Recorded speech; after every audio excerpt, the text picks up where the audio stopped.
harus bikin surat yang rapi dan yang benar. Nah, di video ini kita akan kupas tuntas bagian-bagian surat supaya kamu bisa jadi ahli dalam menulis surat apapun, baik resmi maupun pribadi. Surat adalah alat komunikasi yang digunakan antara satu orang ke orang lain atau satu organisasi ke organisasi lain yang bertujuan untuk menyampaikan gagasan dan mendapatkan tanggapan dari penerima surat.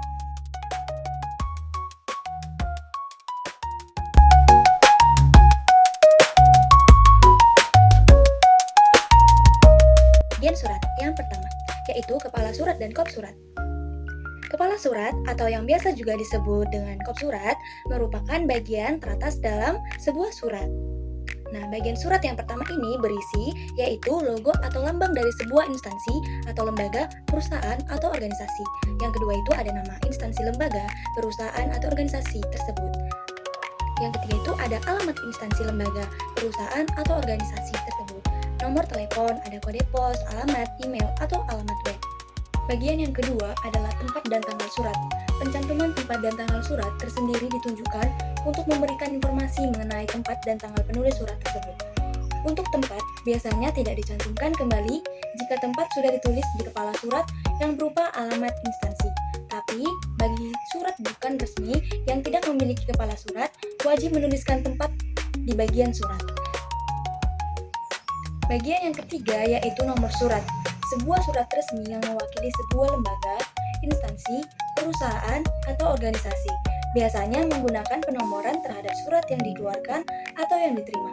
Nomor surat biasanya meliputi nomor urut penulisan surat, kode surat, tanggal, bulan, dan tahun penulisan surat. Bagian yang keempat, lampiran. Bagian lampiran merupakan bagian penjelasan yang menginformasikan bahwa ada sejumlah berkas atau dokumen yang disertakan dalam surat tersebut.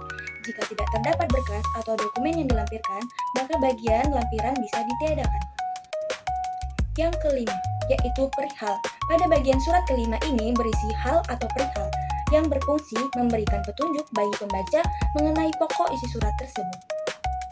Yang keenam, alamat yang dituju. Terdapat dua alamat yang dituliskan dalam surat, yaitu alamat luar atau yang ditulis di sampul surat, dan alamat dalam atau yang ditulis di dalam surat.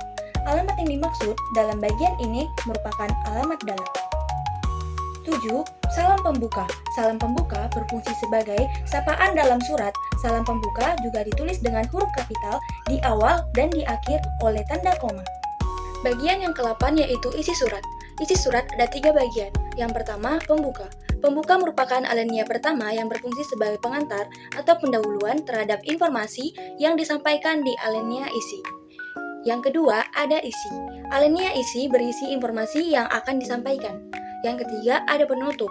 Alinea penutup ini berisi ucapan terima kasih atau harapan dari penulis surat kepada pembaca surat. Yang kesembilan, ada salam penutup. Salam penutup merupakan penutup surat yang biasanya menggunakan kata hormat saya atau hormat kami atau wassalam. Penulisan salam penutup tersebut seperti salam pembuka diawali oleh huruf kapital dan diakhiri oleh tanda koma. Yang ke-10 ada nama jabatan, yaitu jabatan pengirim surat. Dan yang ke-11 ada tanda tangan. 12. Nama yang menandatangani, nama jelas mengirim surat beserta tanda tangannya. Ke-13 yaitu tembusan. Tembusan merupakan bagian surat yang menunjukkan pihak atau orang lain yang juga berhak mendapatkan surat tersebut. Yang ke-14 yaitu inisial. Inisial disebut juga sandi, yaitu kode pengenal yang berupa singkatan nama pengonsep dan singkatan nama pengetik surat. Inisial atau sandi berguna untuk mengetahui siapa pengonsep dan pengetikan surat, sehingga jika terjadi kesalahan dalam surat tersebut, pengonsep atau pengetik surat dapat dihubungi dengan mudah.